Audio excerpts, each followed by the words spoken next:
नमस्कार प्रेक्षकांनो, सारं काही तिच्यासाठी या मालिकेच्या उद्याच्या भागामध्ये कमाल ट्विस्ट आपल्याला पाहायला मिळणार आहे.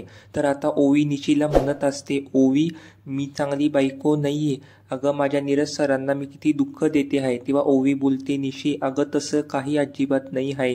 तुला जर का नीरज सरांना हॅपी बघायचं असेल ना, खुश बघायचं असेल ना, तर तुला एकच काम करायचं आहे, तुमच्या बेबीला हॅपी ठेवायचं आहे. तुमचं बेबी जर हॅपी राहिलं ना, तेव्हाच नीरज सर सुद्धा हॅपी राहतील. कारण कसं आहे ना, बेबी ना तुझ्यावरती डिपेंड आहे आणि बेबीला ह्या जगात आणायचा निर्णय सुद्धा तुझाच आहे ना. तेव्हा तुला तुझ्या बेबीची काळजी घ्यावा लागेल, ती तुझी जबाबदारी आहे. तुला किमान त्याच्यासाठी हे सगळं करायला हवं. आता मात्र निशीला सुद्धा ओवीचं म्हणणं पटलेलं असतं. आता दुसऱ्या दिवशी घरातली सगळी मंडळी मिळून गणपतीचं डेकोरेशन करत असतात, कारण दादांनी सगळ्यांनी तसं सांगितलेलं असतं सर्वांना.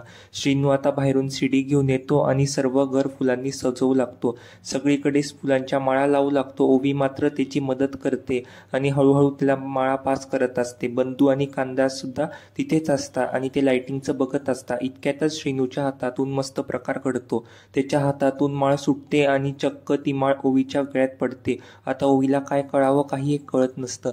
तेव्हा कांता आणि बंधू हे सगळं पाहता आणि म्हणता, बघा हे सुद्धा देवाला सुद्धा हेच मंजूर आहे, याला देवाचा कौलच समजा आता तुम्ही. असं म्हणतच आता सगळे हसू लागतात आणि तेवढ्यातच तिथे लाली येते आणि हे सगळं दृश्य पाहते. तिचे तळपायाची आग मस्तकाला जाते आणि कांता बोलतो, लाले हे बघ, देवाला सुद्धा हेच मान्य आहे. देवाने सुद्धा त्यांच्या जोडीला आशीर्वाद दिले. आता तू सुद्धा त्यांच्या जोडीला आशीर्वाद दे आणि देवाच्या मनासारखं कर.